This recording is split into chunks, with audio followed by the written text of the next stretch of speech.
The Warriors duo of Curry and Butler tore the Grizzlies defense apart, basically getting whatever they wanted, and completely dissected their defensive scheme. Let's break down how they did this. We all know Jimmy Butler's a playoff riser, and this is a true example of it.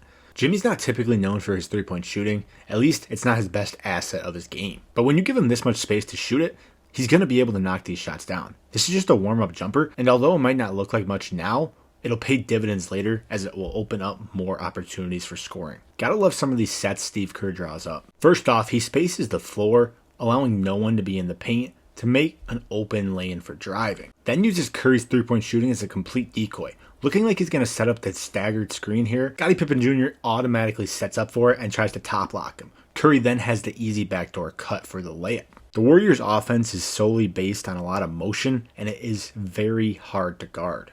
Obviously, the game plan was to let Jimmy Butler shoot these threes, but he already knocks down his second one of the game, starting off hot early.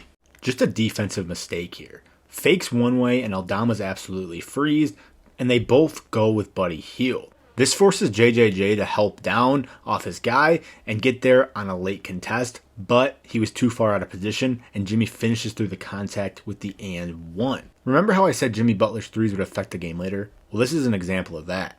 Edey has to respect that closeout, so he freezes him with just a little head fake and then gets to the rim, and the help side's too late, and he finishes with another and one.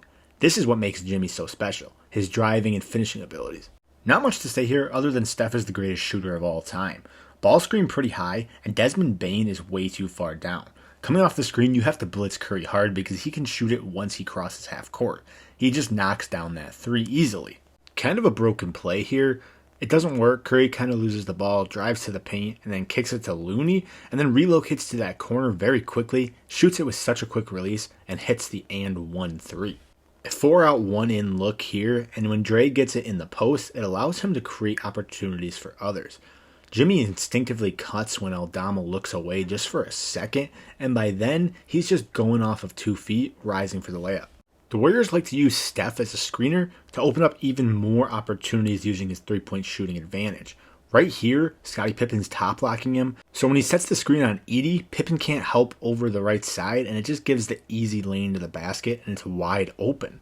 That's why Curry can be an effective screener. Usually, yes, he is the ball handler in the situation, but he can be an effective screener in situations as well. Funny enough, one of the situations where Curry can get free of his defender is off a missed shot.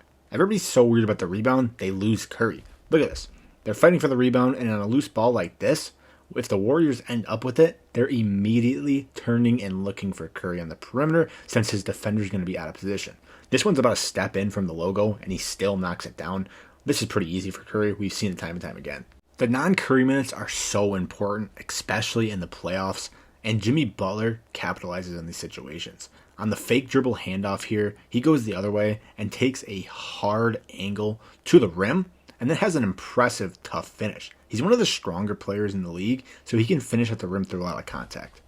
Another little trick here by the Warriors to create some separation for Curry, he uses the phantom screen, and then Jimmy's actually the one setting the screen, and it's just one of those quick little hitters that allow you to get a quick bucket.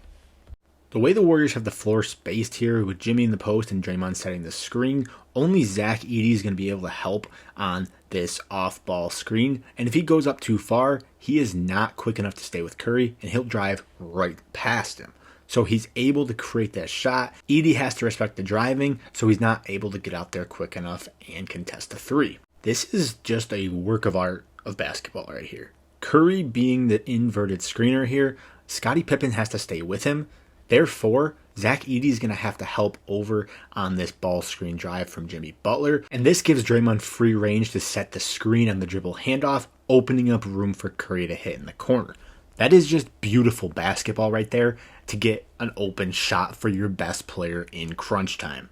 Steph would just be Steph, closing out the game here, hitting this dagger 3 to end the game and give the Warriors their first play-in victory ever, finally.